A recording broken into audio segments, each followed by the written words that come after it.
오늘 마가복음 15장 강해를 계속하면서 로마 군병들에 의해서 이제 조롱당하는 예수님의 모습을 어떤 시각에서 바라봐야 될 것인가 하는 관점에서 좀 접근을 해보도록 하겠습니다. 1961년 미국의 40대 대통령이 취임을 했고 또 재직을 하던 때였습니다. 존 F 케네디 대통령 시절에 미국의 아주 중요한 법안 하나가 당시 통과가 됐습니다. 그 법안의 이름이 Affirmative Action이라는 이름입니다. 이것을 우리 한국말로 바꾸자면 소수계 우대정책이라는 법안입니다. 이 법안이 통과된 이유는 당시 미시간 대학을 중심으로 해서 그 대학에 들어가려면 총점이 150점이어야 되는데 케네디 대통령이 소수계를 우대해야 된다 해서 소수계 입학을 원하는 학생들에게 가산점 20점을 더 주는 정책이었습니다. 이 법안이 통과됨으로써 각 국가와 고용계약을 맺은 모든 관공서에도 이 이론이, 이 법안이 다 적용을 하게 되었습니다. 굉장히 중요한 법안이죠. 이때 미국의 일각에서는 만인이 평등한데 유색인종이고 소수계라고 해서 그들에게 그런 혜택을 주는 것은 이건 역차별이다. 똑같이 하자. 이런 또 반론이 있었습니다. 그래서 이 문제로 미국 사회가 근 한 40년 가까운 시간을 설왕설래 악유가 벌어졌습니다. 그러다가 최근에 지난달 6월 23일인가 8일인가 제가 지금 날짜는 정확히 기억을 못하겠습니다만은 어쨌든 6월 말경에 30년이 넘도록 이어온 이 법정 위헌 소지의 다툼이 종료가 되었는데 5대4로 소수계 우대 정책은 합헌이다라는 결정이 났습니다. 이것은 앞으로 미국 내에 거주하여 사는 이민자들이나 또 약자들, 소수계들에게는 굉장히 복음 같은 법안이죠.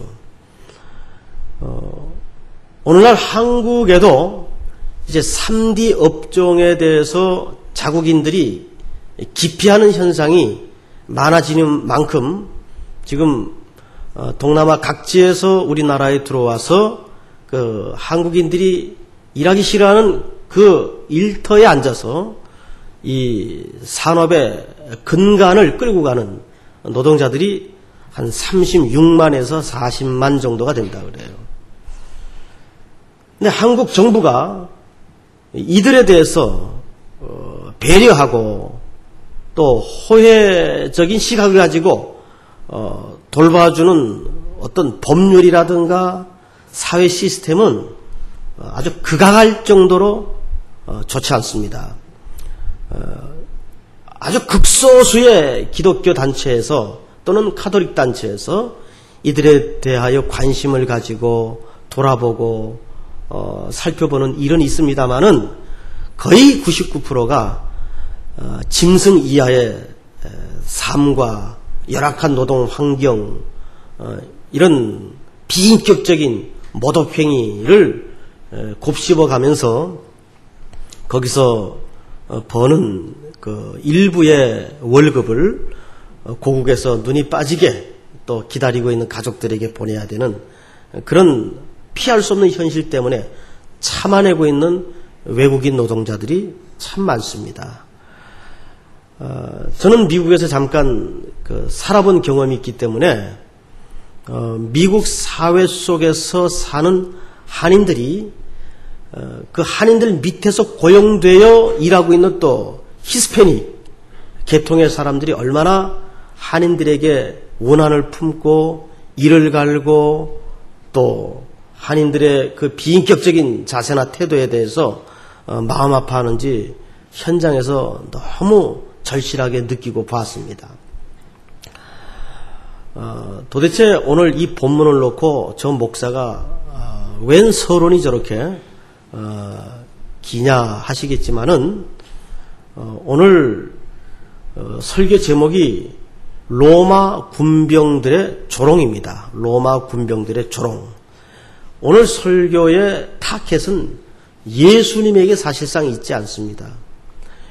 사복음서를 각자 다른 기자가 기록을 했지만 오늘 특별히 마가는 예수님의 이 십자가 언저리의 정황을 스케치해 나가면서 사복음서의 기자 가운데 가장 구체적으로 자세하게 로마 군인들의 이 비인격적인 태도와 예수님에 대한 조롱의 모습을 아주 리얼하게 묘사한 유일한 기자입니다. 마가복음이 과연 어떤 의도를 가지고 이 로마 군병들의 이러한 모습들을 아주 실감나게 그것도 아주 구체적으로 묘사를 했을까? 그쪽에서 우리는 한번 오늘 메시지의 초점을 좀 맞춰 보기를 원합니다. 우선 본문으로 들어가기 전에 이 시대를 지배하고 있었던 당시의 정신적 문화 또 철학들을 여러분들이 좀 이해하실 필요가 있습니다. 이때는 로마라는 절대 권력의 국가에 대해서 어느 나라도 어느 개인도 감히 이론을 달 수 없고 항거할 수 없는 그런 로마의 힘이 곧 진실이고 로마의 힘이 곧 법이었습니다. 그래서 이 당시 모든 사람들의 가슴과 정신을 지배하고 있었던 정서는 한마디로 이렇게 묘사할 수가 있죠. 힘의 철학입니다. 힘만이 답이었습니다. 힘만이 진실이었습니다. 그리고 그 힘은 곧 법이었습니다. 강자만이 인정받고 살아남는 그리고 용인되는 세계관을 사람들은 살아가고 있었습니다. 그게 로마 시대의 세계를 지배했던 문화요 철학입니다. 힘의 철학, 힘의 숭배 사상. 자, 바로 그 로마의 상징인 로마의 군병들이 지금 예수님과 각을 이루고 서 있습니다. 근데 그 앞에 선 예수님은 우리가 보기에도 너무 무기력하고 너무 나약한 모습으로 서 있습니다. 근데 문제는 도대체 로마 군병과 예수님과 무슨 억하심정이 있습니까? 무슨 원한이 있습니까? 예를 들어서 예수님이 어쨌든 내가 하나님께로부터 내려온 아들이다. 하나님과 자기를 동등되이 여기셨기 때문에 그 소리를 들었던 유대인들이나 그 중에 종교 지도계층인 대제사장들이나 서기관들이 들을 때는 기분 나쁘고 무슨 안 좋은 감정을 가져도 그건 일단 논리가 돼요. 그런데 로마 군병하고 예수는 무슨 관계입니까? 아무 원한 관계가 있을 수가 없어요. 그래서 빌라도도 총독으로서 그를 3번씩이나 놓아주려고 애를 썼던 기록을 우리는 지난주 살펴봤습니다. 우리는 여기서 중요한 사실을 하나 발견합니다. 그것은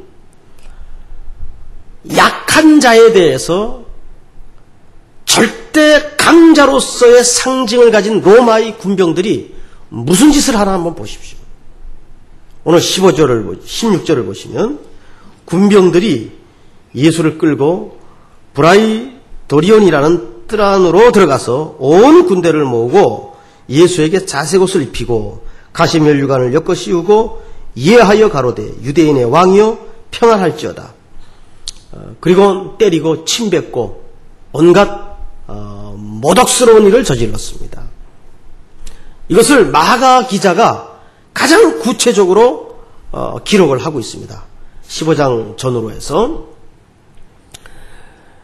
여러분, 예수님이 이 땅에 자신을 공적으로 드러내시고 사셨던 3년의 시간을 쭉 뒤져보면 예수님이 가장 관심을 가졌던 대상들이 누굽니까? 대개 이렇게 공통점으로 모아집니다. 첫째, 불쌍한 여인들 내지는 과부들, 아주 저 밑바닥 인생들, 사회에서도 배척받고 경멸과 조롱거리에 불과한 그런 사람들이에요. 그리고 어린아이들. 그리고 또 한 그룹이 있는데 그것은 스스로는 몸을 가눌 수조차 없는 병든 사람들 내지는 장애인들. 예수님이 다녔던 그 순례의 궤적을 한번 보세요. 누군가 반드시 돌봄을 받아야만 생존이 가능한 사람들을 주로 관심을 가지고 찾아다녔습니다. 불쌍한 과부와 밑바닥 인생들과 죄인들과 어린아이들과 병자들과 장애인들. 그런데 지금 로마의 절대 권력이 상징되어져 있는 군병들 앞에 예수님은 마치 그런 자로서 지금 서 있습니다. 가장 무기력한 자로서 아무 반응 없이, 항거 없이 그렇게 서 있습니다. 여기서 우리는 이 현장의 그림이 앞뒤로 두 가지를 사실 말해주고 있습니다. 첫째는 인간의 죄성을 고발합니다. 힘 있는 자가 그 힘을 가지고 기껏 하는 짓이 뭡니까? 절대 강국인 로마의 권력이, 그 권력을 가지고 이 군병들이 지금 어떤 무장도 하지 아니하고 그것도 어떤 집단을 이루지 않는 한 개인을 앞에 놓고 하는 짓이 뭡니까? 침뱉고 때리고 조롱하고 모독하는 일입니다. 이것을 한 권력기관이 집단으로 이 짓을 벌이고 있어요. 이것은 로마 군병들의 얘기가 아니라 이 땅의 힘의 철학을 숭배하고 살아가는 현대인들의 심성과, 아니 더 정확히 말하면 죄성을 그대로 고발하는 내용입니다. 오늘 문명의 이기를 가지고 돈을 모으고 권력에 올라서 힘을 가지고 하는 사람들의 짓들이 결국은 뭡니까? 더러운 짓들입니다. 30-40년 근대와 현대사를 뒤져보세요. 사람들이 돈 가지고 힘 가지고 결국 하는 짓들이 뭡니까? 선한 일 합니까? 더러운 짓들입니다. 권력을 이용해서, 자리를 이용해서 돈을 요구하고 이익을 챙기고 부패의 먹이사슬이 저 만수상 드렁칠기 얽혀진 것처럼 온 세상의 것들이 얽혀져서 물고 물리고 먹고 잡히는, 먹고 먹는 세상의 상황을 로마의 군병들로서 고발하고 있는 겁니다. 도대체 이 세상이 힘 가지고 결국 하는 짓이 뭐냐? 더러운 짓밖에 없다는 거예요. 더러운 짓. 그 앞에 무기력하게 서 있는 예수님의 모습. 그런데 보세요. 여기에 또 하나의 아이러니가 있다는 사실을 기억하십시오. 그들이 그 권력과 그 힘을 가지고 예수를 모독하고 진리신 그 생명을 짓밟을수록 주님이 죽으셔야 하는 이유가 역설적으로 더 극명하게 드러나고 있다는 사실이에요. 그래서 주님은 죽으셔야 했어요. 이러한 인간들을 위해서.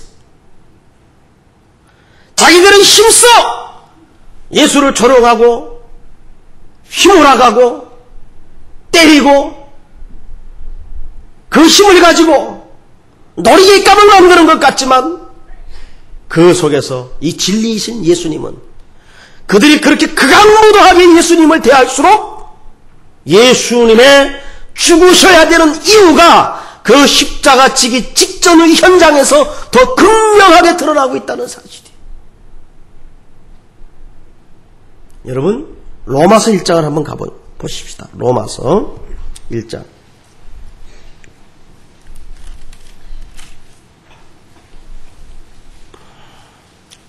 18절을 보십시오.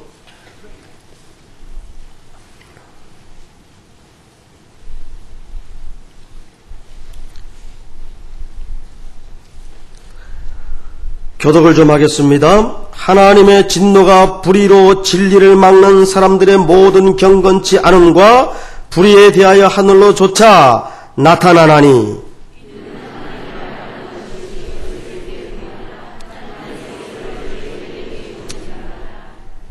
하나님 창세로부터 그의 보이지 아니하는 것들 곧 그의 영원하신 능력과 신성이 그 만드신 만물에 분명히 보여 알게 되나니 그러므로 저희가 핑계치 못할지니라.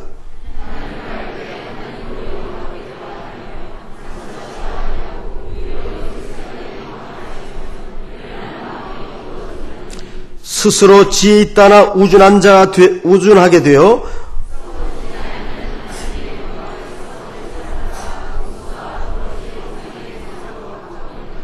같이 봅니다. 그러므로 하나님께서 저희를 마음의 정욕대로 더러움에 내어버려 두사 저희 몸을 서로 욕되게 하셨으니. 거기 중요한 단어가 하나 있죠. 하나님께서 저희를 더러움에 내어버려 뒀다 그랬어요. 더러움에. 사람이 결국은 권세와 권력과 물질과 힘을 가지고 하는 짓이 뭐냐면 더러운 짓입니다. 그 더러운 짓들은 성품에서 나타나는 거예요. 자, 에베소서 4장을 넘어가 보십시다. 그 더러운 것에 대한 리얼한 실제가 에베소서 4장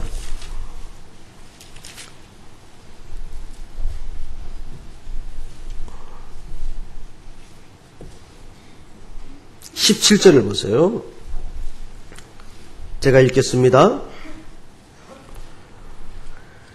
그러므로 내가 이것을 말하며 주 안에서 증거하노니 이제부터는 이방인이 그 마음에 허망한 것으로 행함같이 너희는 행하지 말라. 저희 총명이 어두워지고 저희 가운데 있는 무지함과 저희 마음이 굳어짐으로 말미암아 하나님의 생명에서 떠나 있도다.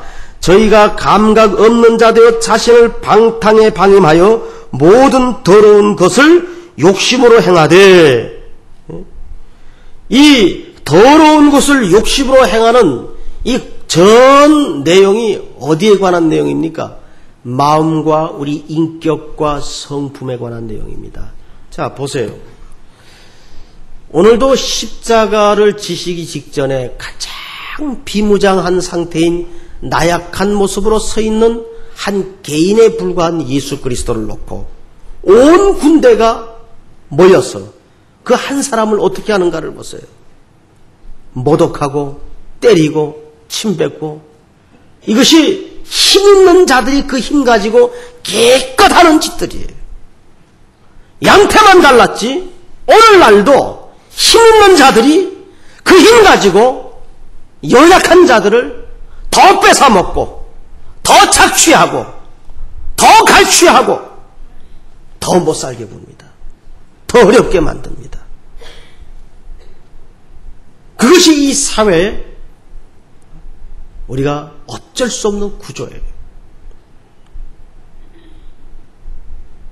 그 앞에선 무기력한 것처럼 보이는 예수님은 그 무언의 반응을 통해서 우리에게 뭘 지금 말씀하고 싶은 걸까요? 그래서 내가 죽으러 이 땅에 왔다. 자기를 비어 종의 모습으로 왔다. 그 얘기입니다. 두 번째로, 오늘 본문으로 다시 돌아가서 두 번째로 16절을 보세요. 오늘 본문의 1절이죠. 군병들이 예수를 어떻게 해요? 끌고 그랬어요. 끌고. 그 다음에 또 몇 절을 보시냐면 20절. 희롱을 다한 후 자색 옷을 벗기고 도로 그의 옷을 입히고 십자가에 못 박아 막강한 조직과 힘과 권력기관이 대제사장의 그룹을 위시해서 지금 마가복음 14장서부터 불법한 재판이 이루어지면서 예수님은 철저하게 수동적 상황에 빠져버립니다. 그리고 예수님을 중심으로 둘러싼 힘의 세력은 절대적으로 세상이 이니셔티브를 쥐고 있어요. 주도권을 잡고 있어요. 그렇죠? 그들이 예수를 끌고 다닙니다. 밤새 끌고 다녔어요. 마가는 이 끌고 다녔다는 이야기를 의도를 가지고 잊을만 하면 또 쓰고 잊을만 하면 또 씁니다. 그들이 예수를 끌고 넘겨주고 끌고 빌라도에게 끌고 광장에 계속 끌고 다닙니다. 우리가 그리스도인으로서 이 땅에 살면서 우리가 혼란을 일으킬 때가 바로 이러한 순간들입니다. 우리 기독교인들의 눈으로 볼 때에도 기독교는 어떤 문제에 부닥칠 때에 너무 무기력한 것 같아요. 온통 세상의 주도권은 이 어둠의 권세 잡은 자인 이 세상이 쥐고 있는 것 같아요. 의로운 자가 병으로 쓰러지고 정말 이 안대로 부당한 일들이 벌어지고 있는 걸 보면서 우리 기독교인들마저도 혼란을 일으켜요. 역시 이 세상의 주도권은 세상 사람들이 붙들고 있는데 그럼 하나님은 도대체 뭐냐? 계시는 거냐? 안 계시는 거냐? 이런 삶의 현장에서 이와 똑같은 심정을 가질 때가 얼마나 많습니까? 끌려다닌 듯한 모습. 어느 학생이 기독교 학교인데 성경 과목을 수강하면서 아주 비판적인 성향을 가진 학생이었어요. 성경을 가르치고 있는 교수님에게 일어나서 이런 혼란의 문제에 대해서 부당한 세상에 대해서 막 질문 겸 비난을 퍼붓습니다. 목사 중에도 사기꾼이 많습니다. 또 어느 교회 가면 무슨 짓을 합니다. 교회가 전도의 문을 다 막고 있습니다. 이래도 이게 하나님이 살아계신 겁니까? 그런 비난성에 가까운 이야기를 다 듣고 있던 교수님이 마지막에 이렇게 대답을 해줍니다. 자네 말이 다 맞네. 그런데 자네가 문제가 하나 있어. 그 문제가 뭐냐면 자네 정말 문제는 생명이신 예수 그리스도에 대해서 한마디도 하지 않았을 뿐 아니라 거기에 대해서 관심이 없다는 사실이에요. 여러분, 지상교회는 온전하지 않습니다. 예수 믿는 사람도 암 걸리고 교통사고 나고 강도 만나고 다 겪어요. 우리가 그런 문제에서 혼란을 일으키면 안 됩니다.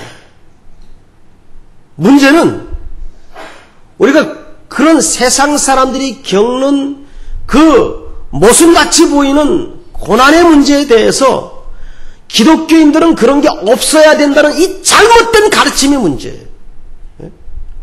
왜 예수 믿는 사람은 전부 다 예수 믿는 사람은 주사를 놔도 바늘이 부러집니까? 그래요? 전부 그런 식이란 말이에요. 이 능력 종교. 기독교가 말하는 능력이 정말 그런 능력입니까? 아니에요. 그랬다면 오늘 이 현장에서 예수님이 철창의 권세를 뽑아들고 이런 나쁜 놈들하고 천군 천사를 동원해서 12명도 더 되는 하나님의 천군 천사를 동원해서 로마 군병인들 싹쓸이 못했을까요? 기독교가 약속하는 능력은 그런 능력이 아닙니다. 기독교가 약속하는 능력은 왜 예수님이 약한 자들을, 소외된 자들을 돌아보셨습니까? 우리가 얻은 구원의 성격을 그 그룹만큼 잘 대변해주는 사람들이 없기 때문입니다. 그들의 공통점이 뭐라 그랬어요? 누군가 베풀어주고 누군가 돌봐줘야만 생존이 가능한 사람들이에요.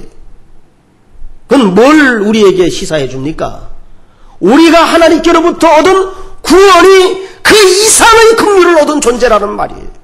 우리는 도와줘야 살만한 그 정도가 아니라 죽었던 자예요. 생명이 없던 자입니다. 그래서 예수 그리스도께서 오셔서 그 생명을 우리에게 부어주셨습니다. 그래서 우리가 살았습니다. 그래서 구원을 얻었습니다. 우리가 그 은혜를 누리고 그 은혜를 받은 자예요.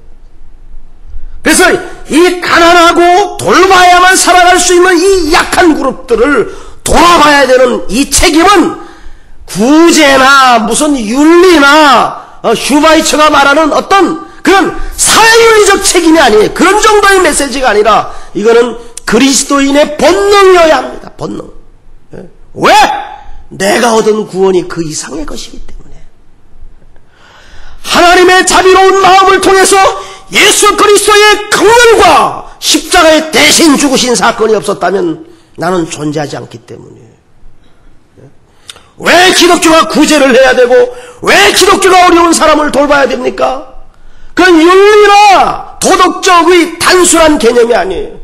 그 정도 차원은 불교도 하고 저기 무슨 라이언스 클럽도 다 합니다.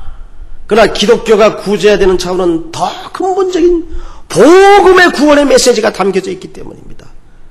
우리가 받은 구원이 그 이상의 것이며 우리가 그러한 자들을 돌아봄으로써 복음의 문이 열릴 수 있도록 그들도 내가 얻은 이 구원의 반열에 함께 세움을 입을 수 있도록 돌아봐야 되는 거예요. 선진국이 뭐가 선진국입니까? 소득이 2만 불, 3만 불 된다고 해서 선진국이 아닙니다. 선진국이라는 것은 사회 자체가, 아니 더 정확히 말해서 그 사회를 정신적으로 지탱해지고 있는 이 교계가 그런 자들에게 얼마나 팔을 뻗쳐주고 가슴을 열어줄 수 있는 그런 분위기인가. 강남교회가 이 지역사회에 이웃을 위해서 그 역할을 하지 못한다면 교회로서 의미가 없는 거예요.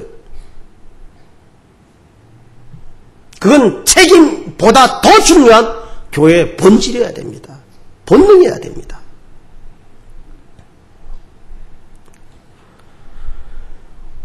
오늘 끌려다니는 예수님처럼 여러분 눈에도 기독교가 그렇게 보여질 수가 있어요.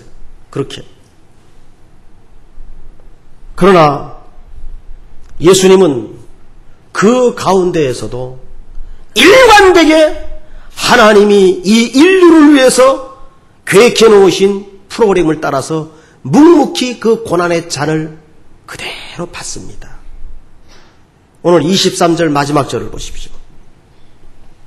마지막 절을 보시면 모략을 탄 포도주를 주었으나 예수께서 받지 아니하시니라. 여러분, 이 모략을 탄 포도주를 주었으나 라는 말은 많은 해석가들 가운데 이런 견해가 있어 왔습니다.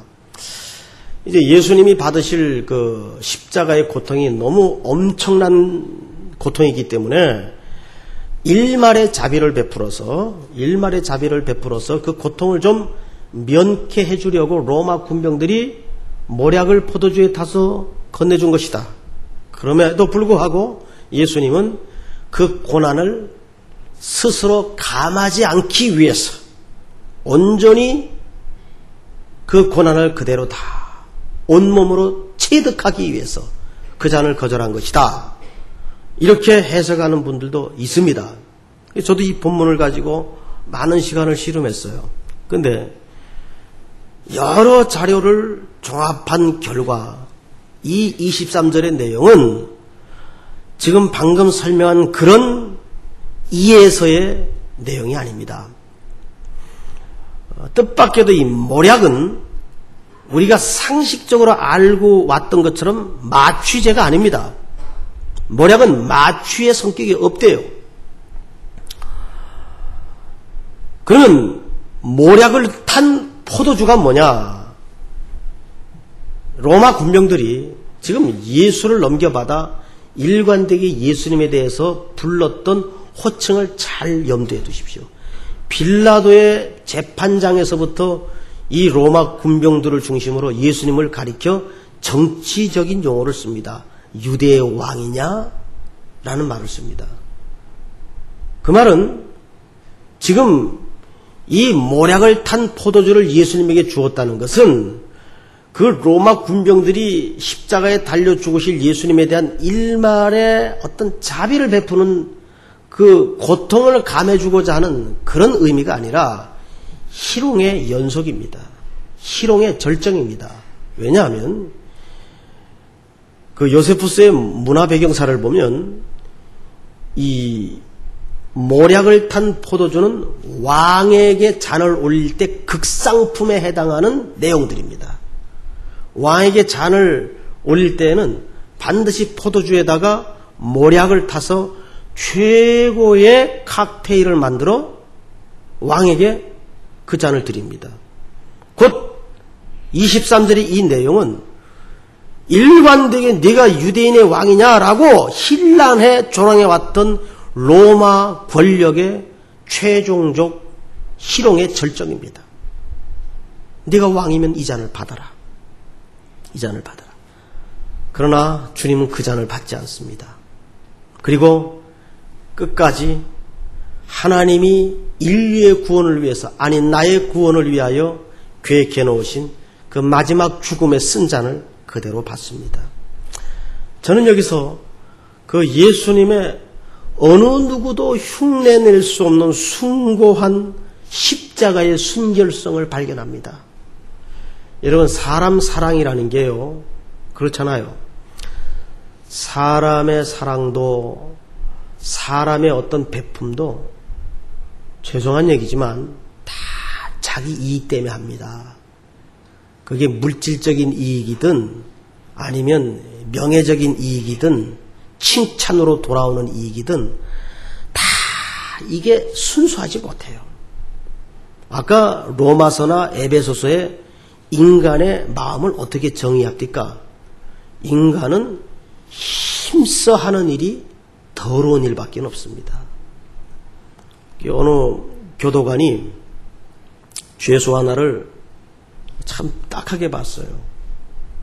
이 친구 이제 살아온 얘기를 들어보니까 초등학교도 못 다닌 겁니다. 교도관이 딱해서, 얘가 배움이 없어서 이런 참 구렁텅이에 인생 낙오자가 되었구나 해서 특별히 얘를 공부를 시켰어요. 글을 깨우치게 하고 열심히 공부를 시켜서 출소를 했습니다. 얼마 있다가 이 친구가 다시 들어왔어요. 너무 낙심이 돼갖고 교도관이 이번에는 무슨 죄목이냐, 공문서 위조죄로 다시 들어온 거예요. 이게 인간이에요. 인간은 지식을 가지고 죄를 지어요. 여러분, 아무도 부정할 수 없을 겁니다. 본질상 진노의 자녀라는 걸 잊지 마세요. 자기를 내세우고 잘난 체 할 이유가 없어요. 교회 안에서도. 다 우리는 고개를 떨구는 존재여야 합니다. 우리는 사랑도 자기 이익 때문에 합니다. 자기 이익 때문에. 베품도 자기 이익 때문에 합니다. 그거 뭐 조금 도와주고 그냥 사진은 디립다 찍어놓고